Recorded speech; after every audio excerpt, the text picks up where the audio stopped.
In terms of the worst case scenario, if you don't get your GPA back up to that 2.0 in those 24 credit hours, you will be facing suspension. Now we have some checkpoints along the way, like suspension appeals, which we'll talk about in a moment, but just know you can be suspended from UNC and would have to return once eligible through our readmission process.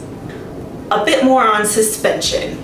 Now, suspension will happen for two reasons. You don't meet that end goal of a 2.0 in 24 credit hours, or your GPA goes below or maybe stays below a 1.0 while you're on probation. So you might start this academic probation process below a 1.0, and that's okay, but you need to make sure you get it up to a 1.0 or higher after your first semester.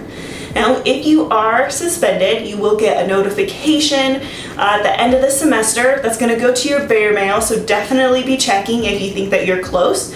And you have the opportunity to appeal that suspension.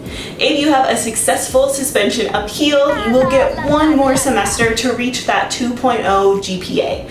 If your suspension appeal is denied, it can still be useful because the Academic Review Committee will give you recommendations that you should go out and try to reach to be readmitted back into UNC.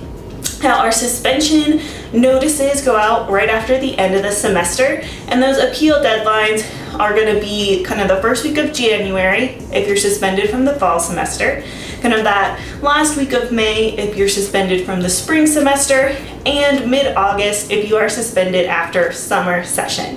And all of those deadlines are going to stay up to date and available for you on our Academic Probation Hub and website.